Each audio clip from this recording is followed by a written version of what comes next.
Je me nomme Razafima Aïe, Niti Avina, ni Arisson.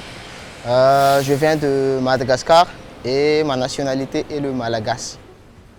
La vie quotidienne à Madagascar est un peu dure parfois parce que trouver des emplois, c'est difficile parce qu'il y a un manque d'usines.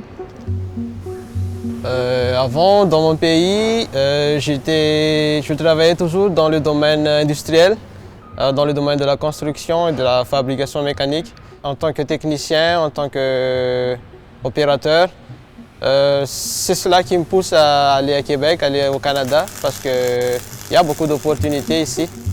La réalité d'un immigrant, quand il quitte son pays, qu'il arrive ici, c'est un peu comme on dit, on te dépayse. Donc tu es comme dépaysé en fait. Tu quittes ton pays où tu laisses la famille, la culture et tout.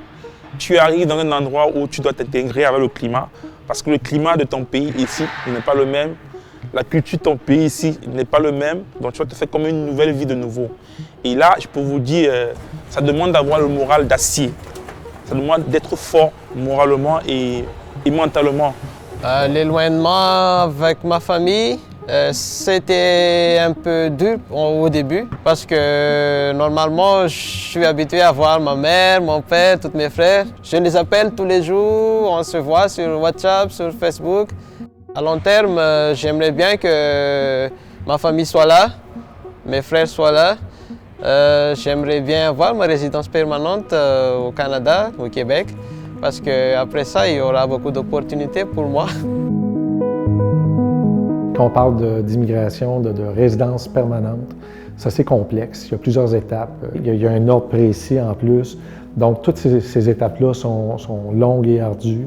On doit s'assurer que c'est bien fait. Auris, ils ont un système qui fait en sorte, qui est mis en place du début du recrutement, aller jusqu'à la fin du processus. On parle jusqu'à la résidence permanente. Ils nous appuient, ils nous supportent. On voit qu'ils sont avec des professionnels. On parle d'un avocat à l'immigration qui a une très bonne connaissance des lois à ce niveau-là. Ce qui m'a le plus frappé à TMS, c'est la jeunesse. La jeunesse, c'est le fer de lance. Et je dis, si je travaille avec un monde jeune, en même temps, on va grandir ensemble. Non seulement je vais gagner en expérience, je vais gagner en échange, en amitié et tout. J'ai eu du monde autour de moi qui m'ont fait comprendre que, hey, t'es pas seul. T'es chez toi ici, ne te sens pas, tu vois.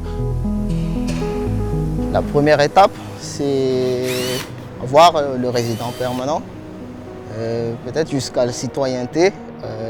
Et la deuxième étape, c'est de faire venir ma conjointe.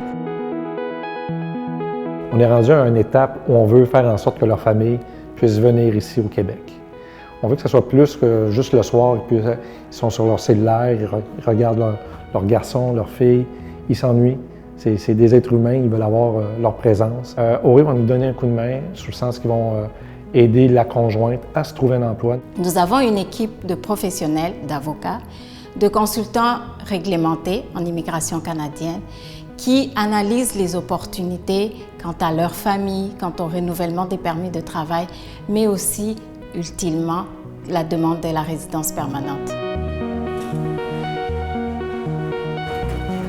Chez TMS, nous autres, le bien-être des employés, c'est une des conditions essentielles là, pour que les gens demeurent à l'emploi. On veut qu'ils soient bien dans leur travail, mais bien aussi à titre de personne. Donc, pour ça, on est proche de notre monde. Puis l'objectif, c'est qu'ils puissent rester le plus longtemps possible chez nous. J'aimerais bien évoluer chez TMS. J'aimerais tout maîtriser, tout ce qui est construction. Parce que moi, je suis quelqu'un d'ambitieux, curieux et dynamique. Moi, je me dis, il faut voir grand, il faut viser loin. C'est d'aspirer toujours à quelque chose de grand pour moi. Que ce soit dans TMS, peut-être plus tard, je deviens directeur des ressources humaines ou directeur de la production. Anyway, mais j'essaie toujours de voir un peu plus grand, quoi. Parce que je me dis, je suis dans un pays où j'ai l'opportunité de rêver grand. Lorsque je suis au milieu du monde québécois, moi, je me sens québécois. Comme je dis toujours à la famille, vous savez, moi, du sang, je suis camerounais, mais mon cœur, il est au Québec.